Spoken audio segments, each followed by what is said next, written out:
So I'm going to start off with a new row where I'm adding a new colour in. So I'm ending off the brown, I'm going to add in the purple. So first we're going to double crochet 2 together. This is where you put your yarn over your hook and into your first stitch, pull a loop back up. You've got 3 loops on your hook and you want to bring your yarn through 2 of your loops, yarn back over, through the next loop, yarn up and through 2 of your loops again. Now normally you would just pull that through all 3 of your loops, but because I'm changing colour, I'm going to do that with my purple. Now this will mean that I can change the colour without doing a knot, and it will hold in the work so it won't pull apart, and I can weave the ends in as I go. I hate stitching the ends in at the end of making something, it's so depressing. So with your new colour, pull through all 3 of your loops, and now you've got your double crocheted 2 together with the one top. And to finish off the row, you want to chain 2, that will lock your new colour in as well, and turn your work. Okay, so onto a new row. Now, as I mentioned when I was writing this down, when I've changed colours, I am working into the back loops only. So you can see on the top of your work, it looks like a plait. Usually you would work through both of those loops, right through the middle, so they were both on top of your hook. When I do a new colour, so I can get this textured look that I've got happening here with my new colours, I only work through the back loops of those hooks. Okay, so for a new row, you want to skip that first double crochet where your chains are coming out of. If that chain gets loose, just pull your tails and it will tie them back up. Now you want to work your tails, or I like to, along the back of your work, and you can work them into your stitches so that they're sort of being sewn in as you go. Alright, so we're working a double crochet into the back loop only. So yarn over and into the back loop of that second stitch.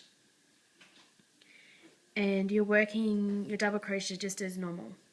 So through 2, through 2. Now you want to do 6 more, so you'll have 7 altogether, as well as your 2 chains. So 1, 2.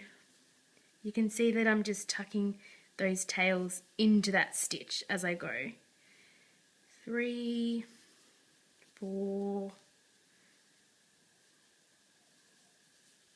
5, 6. And that should be enough. You could do a couple of more stitches over the tails if you want to, but you shouldn't need to. Now, that has brought me up to the peak of my ripple.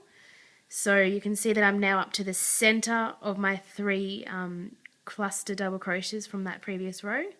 So I want to work my 3 double crochets to make the peak for this row.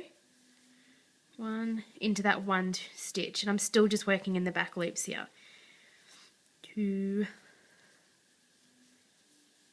3, and then back down the valley is 6 more double crochets. 1,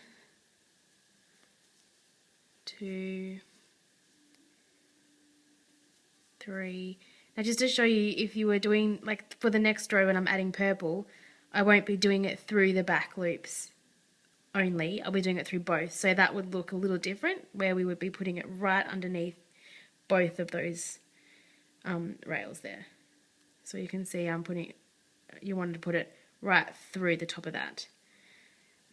Okay, it's back to where I was doing. I'm up to 3, 4, 5, 6. Now, the tricky stitch. We're doing double crocheting 3 together. So I'm working over these next 1, 2, 3 stitches. And again, I'm still only working in the back loops, just for the changing colour rows. So, just like a normal double crochet, we put our yarn over and into that first stitch, yarn back up, and we pull the yarn only through the first 2. So that's the first step of a normal double crochet. Leave those 2 loops on your hook, yarn over into your second stitch and pull a loop up and through just the first 2 loops on your hook. Now you've got 3 left, leave them there. Yarn over and work half of a double crochet again, through and through, just 2 of your loops. And now you've got 4 loops. Now to finish this off, you want to pull a loop straight through all 4 of those. So you can see I've got 3, a bit hard with the light, 1, 2, 3, but they've got 1 top, and that's what's going to cause the V-shaped, the valley. Oh, thunder. Holy moly. And then back up your hill, so with another 6. 1, 2. So that's basically the pattern for this whole blanket. You just want to do those 6 double crochets. You've got 3 double crochets in the top of your peak there, 6 double crochets back down, and then you're double crocheting 3 together in that valley. And that's pretty much it.